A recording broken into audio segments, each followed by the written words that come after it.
ये संग इनसे मिलिए।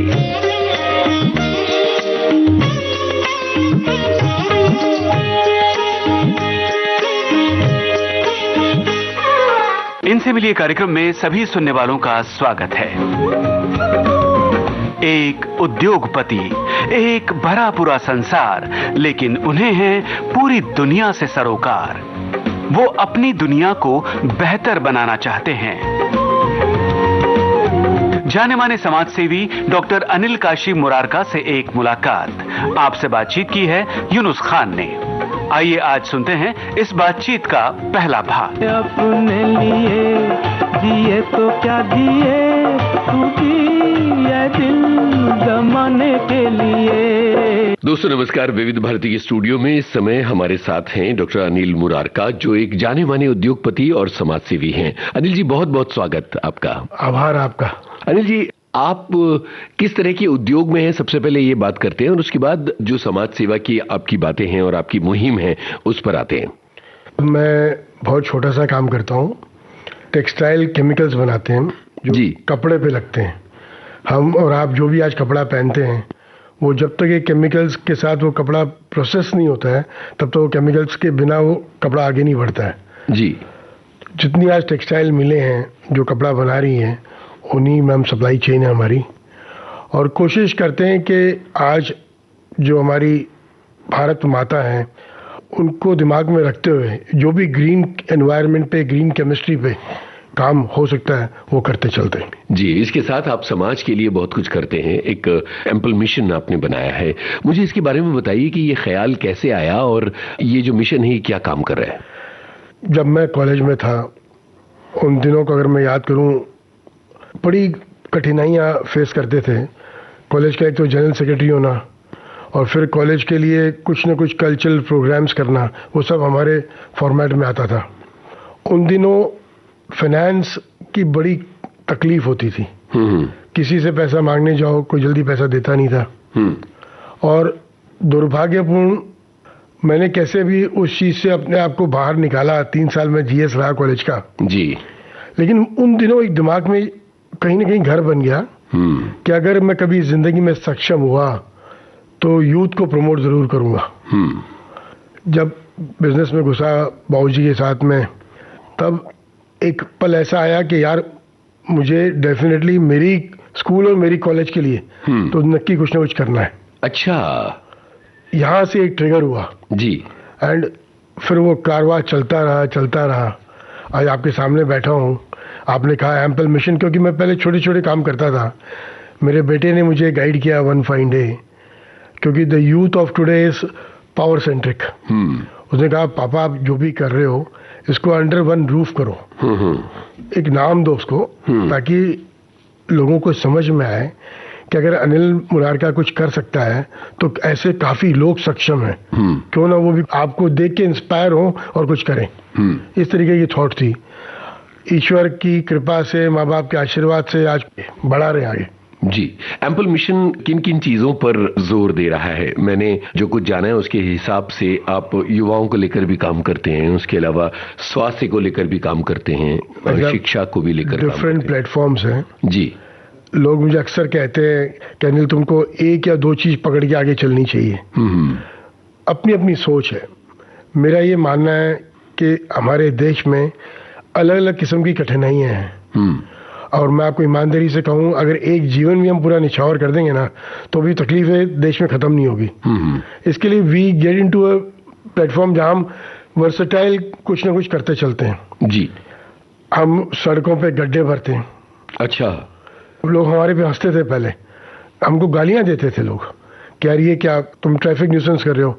भाई हमारा मकसद ट्रैफिक न्यूसेंस करना नहीं है। हमारा मकसद ये था कि उन गड्ढों की वजह से जो बाइकर्स की जान जाती है वो ना जाए।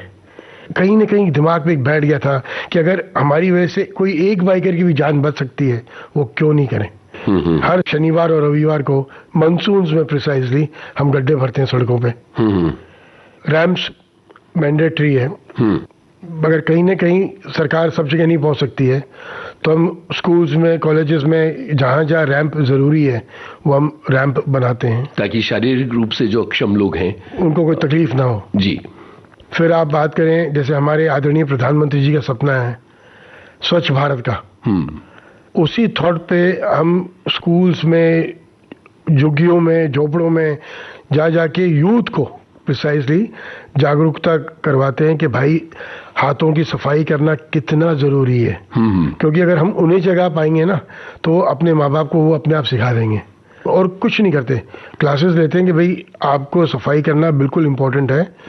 उनको हम लिक्विड सोप्स देते हैं और 2 नैपकिन्स देते हैं एज ए जेस्चर कि भाई ये भी ज़रूरी पार्ट है साबुन, उसके बिना आप आगे नहीं बढ़ सकते हो। डिफरेंट टाइप्स ऑफ कॉन्सेप्ट्स है भाई साहब। अच्छा, मैंने सुना है कि आप एसिड अटैक सर्वाइवर्स के लिए भी काम करते हैं। ये कोई घटना थी जिसकी वजह से आपको ये बात दिमाग में आई? नहीं, घटना तो देखिए हर चीज़ कोई ना कोई कारण से होती है। मैं एक बार कहीं सफ़र कर रहा था तो मेरी ट्रेन में 2 बच्चियां को मैंने देखा जिन पे तेज़ाब फेंका हुआ था। मैंने उनसे साइड में होकर बात की, क्योंकि आजकल किसी से बात करने में भी डर लगता है, कोई उल्टा नहीं पड़ जाए। मैंने शांति से उनसे बात की, मैंने उनको समझा।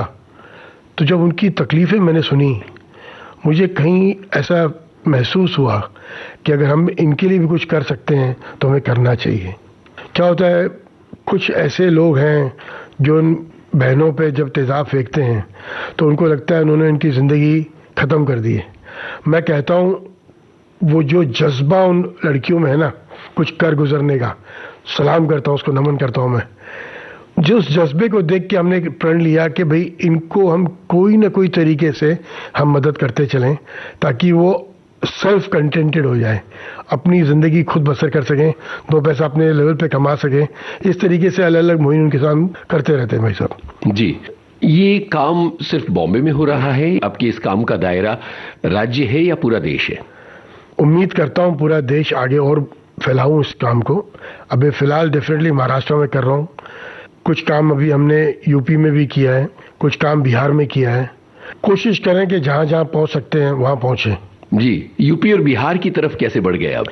करीब 3.5-4 साल पहले जब मेरी माँ का स्वर्गवास हुआ था तो एक बच्चे के लिए माँ से बढ़ के कुछ नहीं हो सकता है। माँ बाप की जगह सर्वप्रथम है। मैं अक्सर कहता हूँ, आपके इस प्लेटफॉर्म पे भी कहना चाहूँगा, अपील करूँगा इन बच्चों को, आज के यूथ को। हम थ्रू आउट द वर्ल्ड घूमते हैं जी, हम कोशिश करते हैं कि भाई हम बात करें संस्कारों की, मंदिरों में, मस्जिदों में, गुरुद्वारों में हम जा जाके माथा टेकते हैं। मैं कहता हूँ उन बच्चों को, मंदिर मस्जिद सब आपके घर में ही है। आप रोज़ सवेरे अपने माँ बाप के चरण छू लो, वही सबसे बड़ा सवेरा है। उनके आशीर्वाद में जो ताकत है ना, किसी मंदिर मस्जिद में नहीं है। तो ये इतना इम्पोर्टेंट फैक्टर है। जब माँ गुजरने के बाद मैंने कुछ न कुछ सोशल मीडिया पे पोस्ट किया था, उस पोस्ट्स को देख देख के I started getting a call. मेरे पास किसी का फ़ोन आया और मैं, कुछ अननोन नंबर होते तो फ़ोन यूजुअली उठाता नहीं हूँ मैं, लेकिन किसी ने मुझे लगातार निरंतर 60-70 बार एक ही नंबर से फ़ोन किया।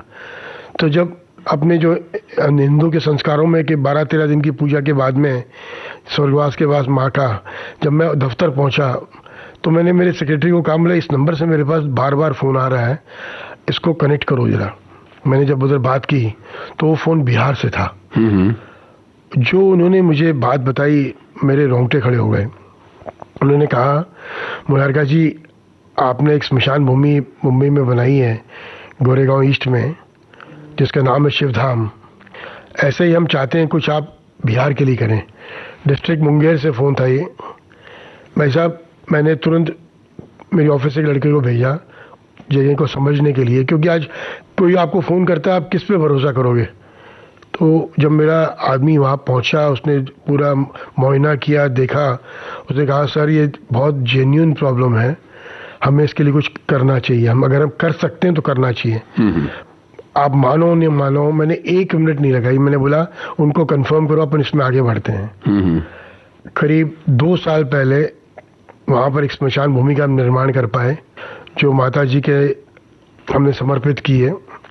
आज उन 3 गांवों के बीच में वो एक ही भूमि है और मुझे खुशी होती है कि आज सब कुछ वहाँ सब व्यवस्थित और कंट्रोल में चल रहा है। जी, ट्रांसजेंडर्स के लिए जो आपका काम है उसके बारे में बताइए।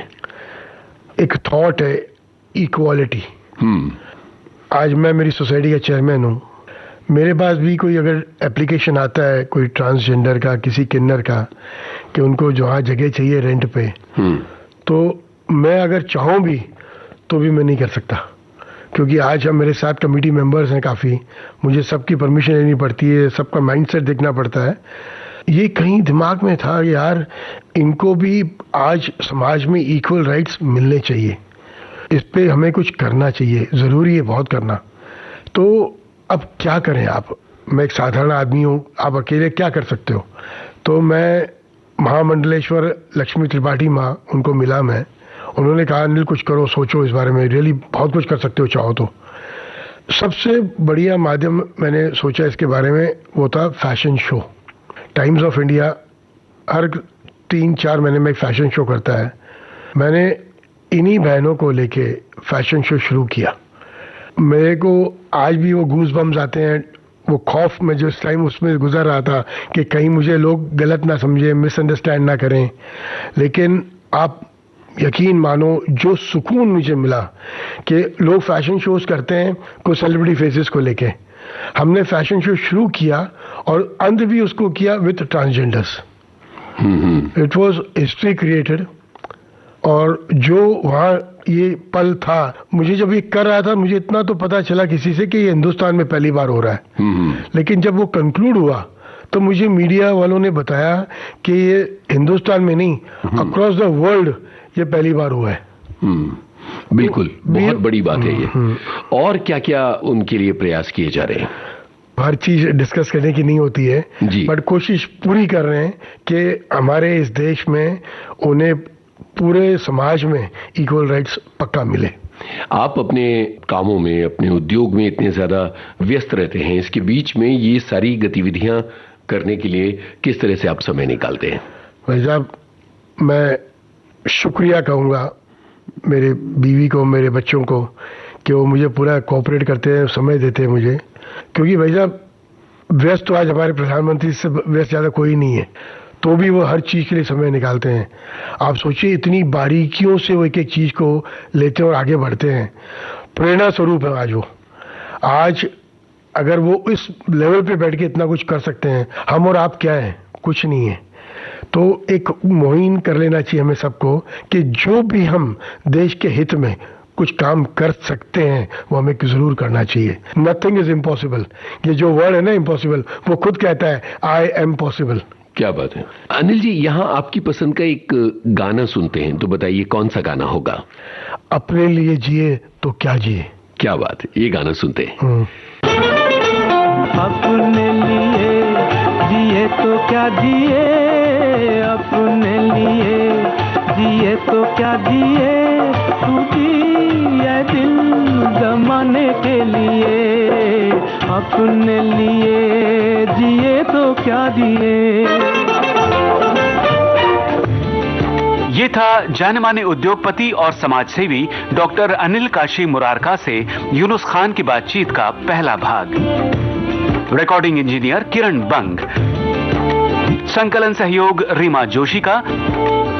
विविध भारती की ओर से इस कार्यक्रम के प्रस्तुतकर्ता जुबैर खान। इस बातचीत का दूसरा और अंतिम भाग आपको सुनवाएंगे अगले हफ्ते आज ही के दिन।